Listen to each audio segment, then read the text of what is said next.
क्या लाखों करोड़ों के हीरो के लिए is it okay to sacrifice priceless forest, wild life and tribals? MP के बुक्सवाहा जंगल में करीब 2.25 लाख पेड़ काटे जाने वाले हैं। For what?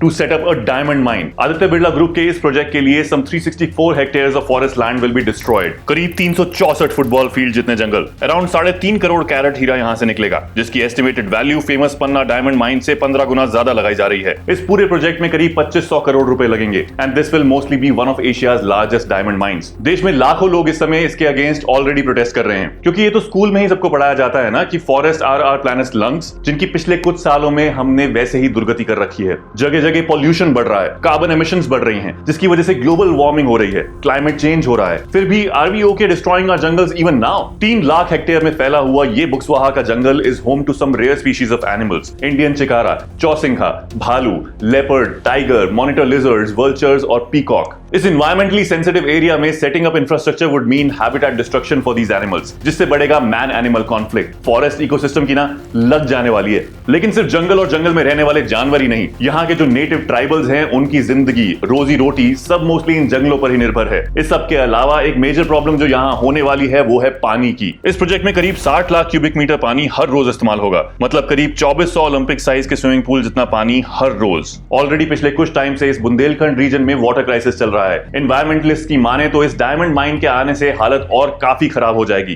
Tribal farmers in this region mainly depend on ground water reserves for irrigation and personal use. Mining project के लिए एक मेजर वाटर स्ट्रीम को डाइवर्ट करना पड़ेगा and that will lead to ground water depletion in the area, मतलब कि massive water scarcity crisis both for the farmers and the wild life. यही नहीं, ऐसे सेंसिटिव एरियाज में माइनिंग जैसी ह्यूमन एक्टिविटीज से इकोलॉजिकल और geographical balance goes for a toss, जिससे frequency of natural calamities like earthquakes, droughts and floods also increase. पहले सरकार ने इस जगह पर कुछ 62 हेक्टेयर की जमीन ही माइनिंग के लिए दी थी, but later the mining firm started demanding around 380 hectares of forest land. इतनी जमीन क्यों चाहिए? प्लान है कि माइनिंग का सारा मलबा इस जमीन पर ही फेंका जाएगा, जिससे जंगल के इकोसिस्टम में और तबाही मचेगी। लेकिन ये पहली बार नहीं है कि ऐसा इस एरिया में हो रहा है। This diamond mine project has been in the news for the wrong reasons for many years now. 2006 में एमपी गवर्नमेंट ने ऑस्ट्रेलिया की रियो टिंटो माइनिंग कंपनी को यहां डायमंड माइनिंग का लाइसेंस दे दिया था, लेकिन उस समय भी खूब प्रोटेस्ट हुए। Rio Tinto decided to back off eventually. जहां इस समय करीब 1.5 लाख लोग सोशल मीडिया कैंपेन्स के थ्रू प्रोटेस्ट कर रहे हैं, save Buxwaha forest and India stands with Buxwaha forest have been trending, वहीं नेताजी का कहना है कि जो लोग इस प्रोजेक्ट के अगेंस्ट हैं they don't have proper knowledge on the subject, कि इससे डेवलपमेंट होगी और हर एक पेड़ की जगह 15 पौधे भी बोए जाएंगे। लेकिन नेताजी वो सब तो ठीक है,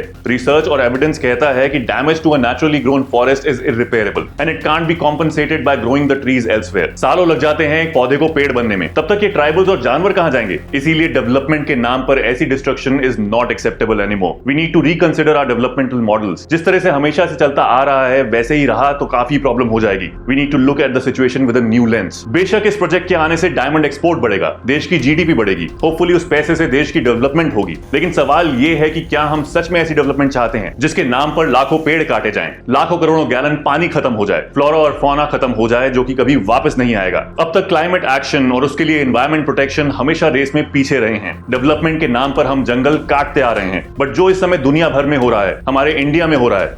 75% of India's districts are hotspots of extreme climate events right now. उसके बावजूद if we are going on with this destruction, then it just shows that people on top don't really care about the environment or the people. तो अगर ये खतरे की घंटी इतनी साफ साफ सुनाई दे रही है और उसके बाद भी हम चुपचाप बैठे रहते हैं, तो that will be on us. Thankfully इतने लोगों को जगह जगह प्रोटेस्ट करता देखकर there is still some hope, but more and more of us need to stand up to protect our environment. So go ahead and join these protests. Sign the petitions and raise awareness by sharing this video with as many people as possible.